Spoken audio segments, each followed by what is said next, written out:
Last spring, BMW invited us to drive the new 2018 5 Series sedan in what was described as early development form. That's code for European spec cars cloaked in camouflage inside and out, with the chassis still using interim calibrations. This experience turned out to be a brain-picking session. Before key settings were finalized for production, scheduled to begin before the end of this year, our BMW hosts wanted to know our opinions of where they're heading with the brand's second best-selling product line globally, behind only the 3 Series. We're now finally allowed to share them with you. Public back roads in northeast Wales have served BMW's Hanson development needs for years. The team resides for weeks at a medieval castle. Its location is kept secret from the public, where the cuisine is excellent but self-service is spotty. Meetings are infrequent. Instead, the team spends time on the well-maintained roads, where there's minimal traffic and the law enforcement authorities put top priority on clearing rogue sheep from the pavement. In terms of variety, elevation change, twists, turns, and gentle bumps, these are some of the world's best roads. The narrow lanes, which funnel down to single-car width at times, place a high priority on steering precision, particularly given that these are left-hand drive cars driven on the left side of the road. The views across the snow-capped Llywelyn range toward England were spectacular on the 60-mile route we drove. The weather is typically mild and the rains are frequent but tolerable. Thanks to the mildly aggressive pavement surfaces and the road's crown profile, these routes never become excessively slippery and they dry quickly. There was ample opportunity to experience acceleration, cornering, and braking dynamics. The test car selection consisted of 3 variants of the new 5 Series, codenamed G30, a rear-drive S-Drive 540i equipped with IAS and VDC. Decoded, these labels stand for integral active steering, that's 4-wheel steering, and variable damper control. A 530d with X-Drive all-wheel drive, a sport suspension, and IAS. A rear-drive 530i equipped with a co-driver operating a laptop wired to vary the car's steering characteristics. BMW engineers declared the key goals for this 7th generation 5 Series to be the following: sustain the current model sales success amounting to 2 million cars globally in the past 5 years, be the sportiest entry in the luxury midsize segment, provide a smooth ride with excellent body motion control and outstanding agility, and offer customers around the world a business-oriented limousine equipped with a pleasant sport suspension. Key dimensions have changed little from the 6th generation design. A major advancement is a claimed 220-pound reduction in curb weight and a lower center of gravity achieved with more extensive use of lighter materials, joined in places with structural adhesives. The roof, doors, and deck lid are aluminium.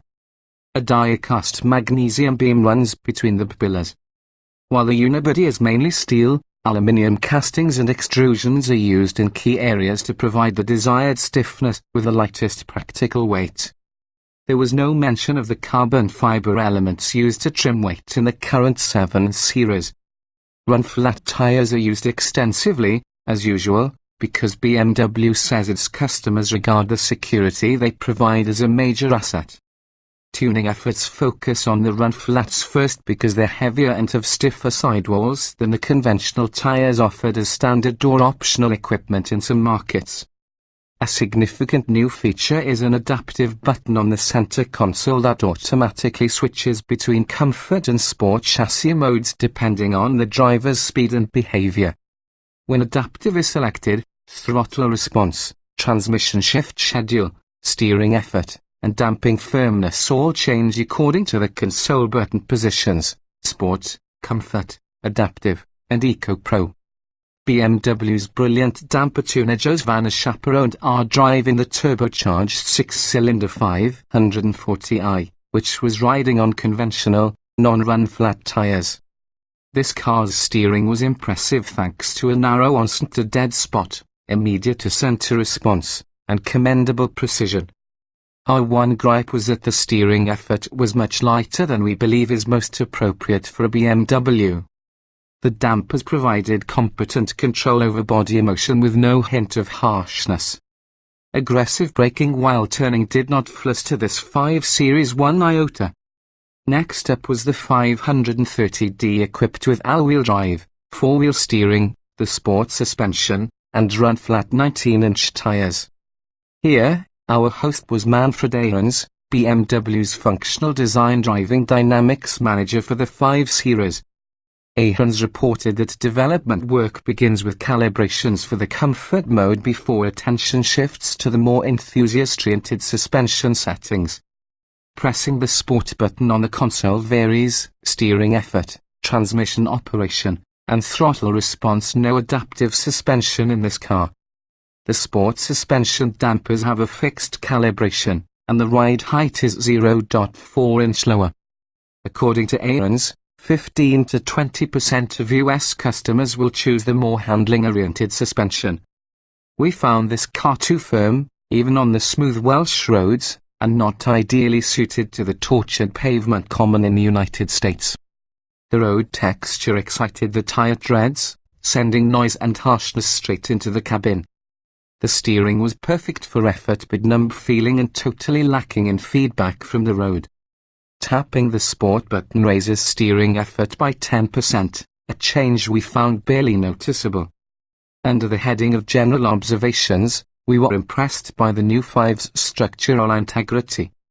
As intended, it feels light on its feet and it responds in a distinctly linear manner to steering commands. The steering is tight on center and not disturbed by brake applications. But we found the base steering effort too low, and feedback from the road through the guidance hardware to the driver's hands is totally absent. Alexander Mesk, BMW's head of integrated application driving dynamics for the 5 Series, hosted our final drive in a 530i equipped with base suspension, conventional non-adjustable dampers, rear drive, and 18-inch run-flat tires.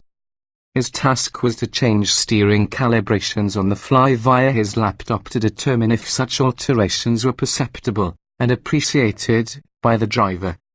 At the touch of his computer, he could vary the width of the steering effort validly on center location and change the slope of the effort increase curves.